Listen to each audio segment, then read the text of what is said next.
Everybody wants some blast of magic, magic, magic, magic, magic, magic. Look up the magic in me. It's Wednesday here at Bob's Magic Report, and that means only one thing. Well, two things. One, it's hump day, but two, it's also time for the next episode of Magician 101. Oh, that was terrible. Oh, that was bad. Okay, remember to post your questions down below for next week. I'll give them an answer. Here's the first question from the Magician PR. Hi, what editing video program do you use for the end of your videos? Thanks, big smiley face. Okay, I use Windows Movie Maker 2.7, which is the old version of Windows Movie Makers that came on like XP machines. And I also use PowerPoint. Now, if you want to learn how to make the outro, you can go to how to make an outro tutorial on my channel. I actually have a video of how I made it. So just on the search box where you search for videos on someone's channel, just put in how to make an outro tutorial and you can find the video. All right, Brendan Shepard Studio says, I know you hate, with a lot of exclamation points, Invisible Thread, but you do the Haunted Timber. I don't have it, but I want to get it. Is it good? All right, now, I could be way off with your question, but the first part of your question, actually, if you don't know what the Haunted Timber is, let me get it out here. The Haunted Timber is this little piece of wood. Doesn't come with a glass or silk. You gotta supply your own glass and silk. You don't need to have a silk in the glass, but I think it adds a little something to it. That way, people can kind of see the glass, because when it's kind of clear like this, it's a little hard to kind of say, oh, well, maybe, you know, there's something in there. So if you have a silk, they can see that the glass doesn't have any like wires or anything. This does not work with invisible thread, actually. You don't need invisible thread to make this trick work. Actually, there's no wire. You shouldn't use wires at all to make it work. But basically, you set it up, and the timber, after a few moments, will tip and fall. I don't recommend this trick, actually. I got it because I thought this is going to be so cool for a Magic Geek, when Magic Geek put out the video demo of this, and I got it, and I'm like, if you don't set this trick up 100% correctly every single time, even if you have it set up 99% correctly, it's not going to fall. You got to have it set up 100% correctly. So that's one of the bad things about the trick, is if you don't have it set up 100% correctly, it's not going to do the tip, which is bad. And also, people are going to suspect, if you do this out on the street, that the wind is making it fall over. So that's another thing too. So you got to have something that falls over in the wind, and this you should have standing up where it won't fall over in the wind. But really, honestly, here's a little bit of video knowledge, kind of behind the scenes little tidbit. It took me 5 tries to do the 365-day magic challenge video for this Haunted Timber before it actually fell, because I set it up wrong every single time. So it's a good trick if you can set it up correctly every single time. But if you can't set it up correctly, it's not going to fall. So that's going to be one of the bad things. So I would say skip the trick, but it does not use invisible thread, by the way. And I don't use any tricks that use invisible thread. All right, Mr. Tadpole 221 says, thanks for answering the questions. I really appreciate it. I have a random question. What is your favorite color? My favorite color is actually green. I love green. Any kind of greens. Really, honestly, I like grass green, or this kind of green that's in that glass I pulled out. Kind of like, you know, the really, really, really, really dark green I don't like. Anything from middle green to light green I really like. Kind of my favorite. Like the pig from the Mad Sponges. You know, that's my favorite kind of green. And he says, what is your worst magic experience? I actually have a lot of these. And, you know, magicians are not going to have perfect shows 100% of the time. Always something's not going to work right. I actually got a set of these Hippity Hop Rabbits. I'll give a couple examples that have been bad. The Hippity Hop Rabbits, I got a set and it wasn't working right. If you know how the trick works, something that you have to do, you have to hold something. I can't go into what that is, and you know what it is if you have the trick. Wasn't working on it. So when I got it, it didn't work correctly since I bought it. And I was like, you know, it sort of worked, but you know, if the thing broke all the way, you couldn't use the trick. And right in the middle of using the trick, boom, there went the secret to the trick. And it's like, oh, okay. And it was actually when I first started to get real heavy into magic. Was 7 years ago, when I did my first kids show party. I did the trick, and it was my first show ever. Boom goes the secret to the Hippity Hop Rabbits, and I was like, Okay, moving on. So I just moved on. I was very inexperienced at that time, so I didn't have any like way to get out of it. I was just like, okay, we'll move on to the next thing. So that was pretty bad. Another bad one was I was doing out on the Ocean City Boardwalk. I was doing the Haunted Timber, bringing it around full circle, and I usually give the glass, the silk, and the timber out for examination. You can probably figure out where this is going. Somebody took the glass, they were passing it around, and you could probably guess they dropped the glass and it broke. So I couldn't do the rest of the Haunted Timber because I didn't have anything to rest the timber against. And there was glass all over the ground, which wasn't very good either because I had to pick that stuff up before somebody hurt themselves. So that was not a very good magic experience. Not a very good magic experience. Those are probably my top two strangest magic experiences, I'd have to say, or the worst magic experiences. Especially when your props break or somebody breaks your props in the middle of your show. That's got to be the worst. Those are probably my two worst ones. But I'll think about it a little bit more because I might have some more maybe next week. So if I think of any more, I'll let you know. But those are I think my two worst ones. All right. Future Magic 101 says you should come up with a trick and sell it with the help of Penguin Magic like an instant download. You know, I'm more into the performing of magic. Some magicians do strictly creating magic. That's all they do. They don't even perform. They just strictly create. I don't do that. I don't create at all. And some magicians perform and create. I just like performing. I like taking other people's stuff and performing it for people and making people smile and laugh and giving a sense of awe and wonder. So, you know, one day maybe I'll come up with my own trick. I don't know. But right now I'm just into the whole performing aspect of magic. All right.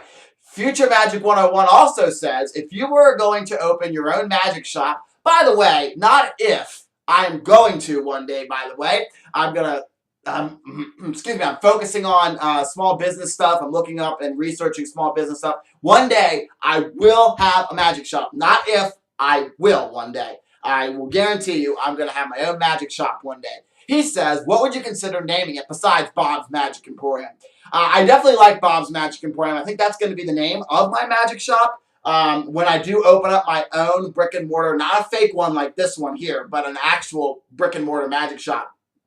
I'm going to be definitely naming it that. But if I had to choose another name, probably just Bob's Magic Shop. I mean, it's simple and plain, and there you go. So, but I do like Bob's Magic Emporium. So I looked around on the internet. I Googled it. Nobody has that name. So I'll probably name it Bob's Magic Emporium. All right. And the final question comes from Jay Brothwick. Oh, by the way, I will open up my own magic store. Okay, just saying. All right, he says, that sounds cool. I would come and work in there. I don't know. It probably means the fake or the real magic shop when I actually open one. All right, but he says Enchanted Cube. Thanks for reminding me, Jay. I have the Enchanted Cube all set up and ready to go. This is the Enchanted Cube. I'm going to give a review on this after I perform it, but good thing I found the directions on how to do this. So here we go.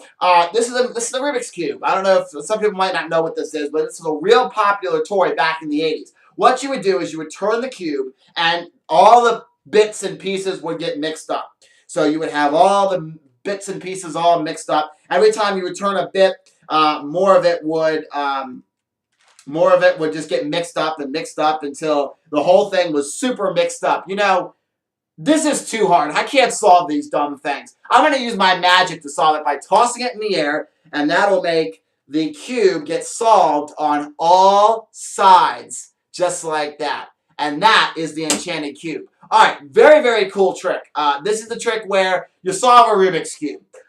There is, this is by Fuller's Duelers, which is, Daryl's company. Daryl makes this. Really great magician, Daryl, really funny. He makes the Enchanted Cube, and it's an okay trick. There's another one out there, another Rubik's Cube, where you solve it just like this one. The thing about it, though, is it can be passed out for examination after the show, according to what I've heard. It might be like the 1 second Rubik's Cube or something like that. This one cannot be passed out after you're done. Just to give you a little bit of a heads up there. So it's not an examinable Rubik's Cube. I mean, but you can show it like this, but you can't actually pass it out because they will see the secret of how you solved it. So, you know, so you can't do that. But the other one, they say you can pass out after you tossed it in the air and solved it. So the other one, I can't remember the name. I think it's like 1 second Rubik's Cube or something like that. That's an even better one according to some other magicians that I've heard talk about it. All right. And Jay Browfick this week wants to know, what do you think of Sticky the Magic Trick? All right. Sticky the Magic Trick kind of sounds like a kid's show trick, but it's not. It's a close-up trick using a packet of gum. Now, it uses the packet of gum that comes in the little containers that have it's the 2 rows and the little windows and everything. And there's 4 different tricks you can do with Sticky. I'm sure you can make up your own. One of them that you can do is the back of the case. You take somebody names a color, you rub your finger over it, and one of the little windows on the back of the package changes to that color, like red. Another cool one is you have the spectator draw an X over one of the front side of the windows. You turn the entire package over, and on the back is the X in the exact same spot that the spectator put.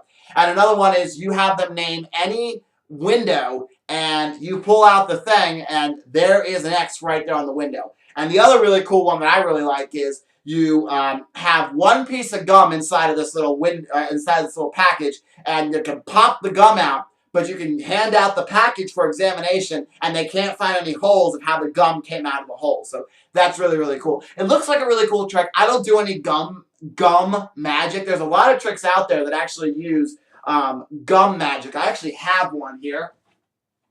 This is it.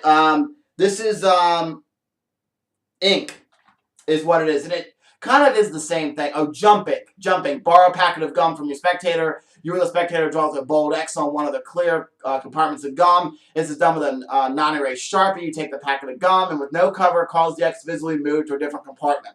That's what this one is. This one, though, I haven't opened it because I got this from Magic Geek. I was one of their weekly recap winners, and I don't know if all the props are here. So they said this was going to be they opened the DVD, but I don't know if all the props are there. So I'm not going to use it. I don't do gum magic anyways, because to be honest, I really haven't came across people who've had gum in the little containers like that. So if it fits your style of magic, though, definitely go for it. And he wants to also know about the internal rings. What do you think of that trick? Thanks, mate. Have a good rest of the week. All right.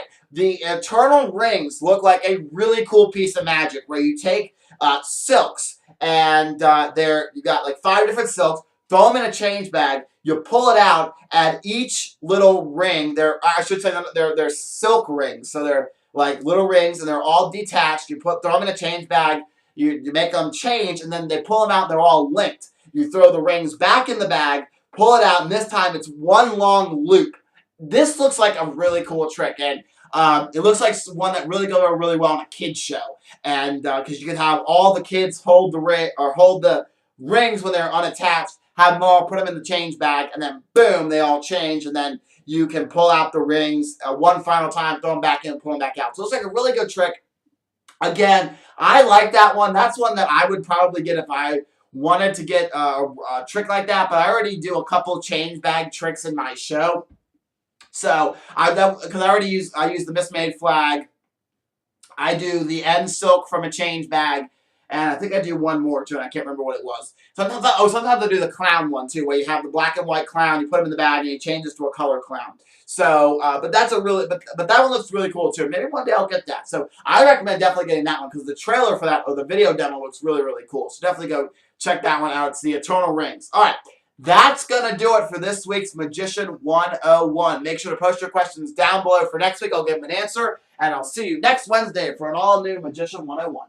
I pour it right inside of here, and notice that the milk, of course, you get the 2 tubes, and you get a certain amount of bottles. Let me grab one of the bottles. He was on a roll with hole-in-one. Not only did he sink the putt on his first shot, but he also got the $500